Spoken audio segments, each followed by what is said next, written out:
دین خداست. این محمد حبیب خداست، فرستاده خداست. در قلب هر مؤمن محبت او هست، در قلب هر جوان محبت او هست، در دل هر کودک از مادر تولد می‌کند.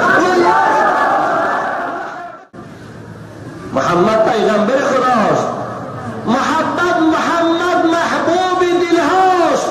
محمد 1.5 میلیارد پیرو دارد.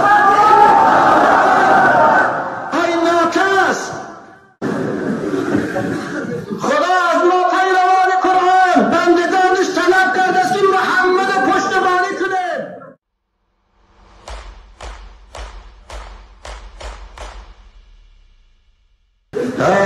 خدا رحمت کنه حضرت علامه اقبال شکریان، چون به نام مصطفی خوانم درود، از خجالت آب می گردد وجود. عشق می گوید که ای محکوم غیر، سینه تو از بتان مانند دیر. چون نداری از محمد رنگ و بو، با درود او میالان نام او. چون مولود میخوانه، چون در مولودها صلوات میفرسته وقتی که محبت پیغمبر در دلاتان نیست، وقتی که ناموس محافظت از پیغمبر نداره، چون صلوات میفرسته.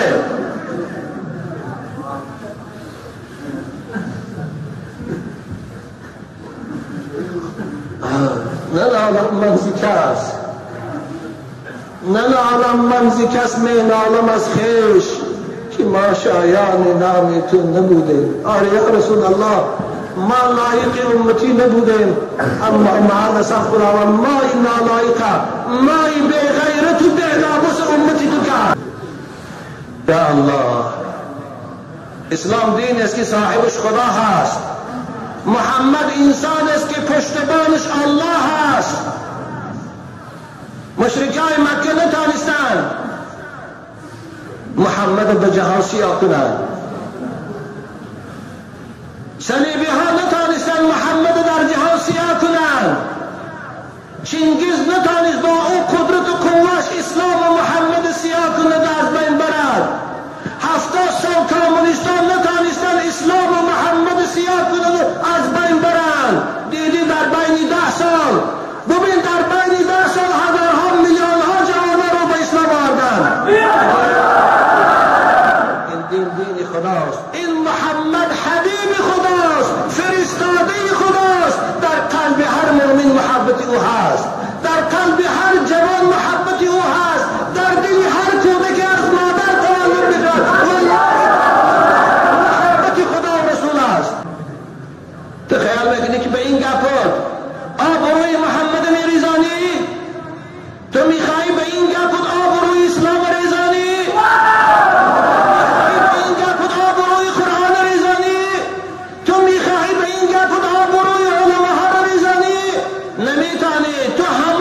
شکرک هستی که در مقابل آفتاب نمیتونی چشکشایی. محمد پیغمبر خداست. محمد محبوب دل هاست. محمد 1.5 میلیارد پیرو دارد. ای ناکس، تو خود کافر هستی، ما با تو کار نداریم، ما اشتکی داریم.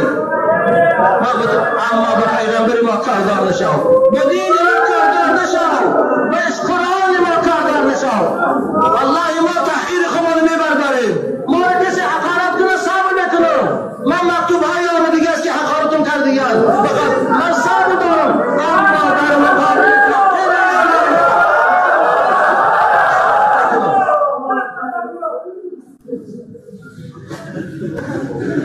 خدا از ما طلب کرده است که محمد یاردم کنیم. خدا از ما پیروان قرآن بندگانش طلب کرده است که محمد پشتیبانی کنیم. شما خاموش نیستید؟ نویسندگان محترم ایران مقاله ننوشتید؟ شاعرای محترم ایران مقاله ننوشتید؟ علماهای محترم ایران موعظه نکردید؟ فقط چی بگید؟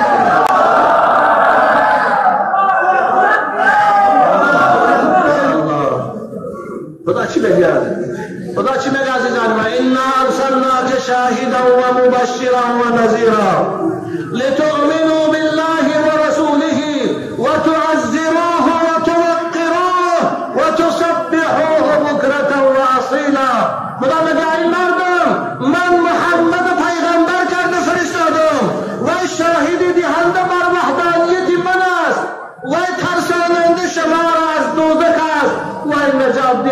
شما را از آتش دوزخ است بشارت دهنده به جنت است. وظیفه شما امت اسلام در توان گوشه و کنار لتؤمنوا به به این پیغمبر ایمان بیارید یکم و تعذروه و پیغمبر رو پشتیبانی کنید و دوست دارید.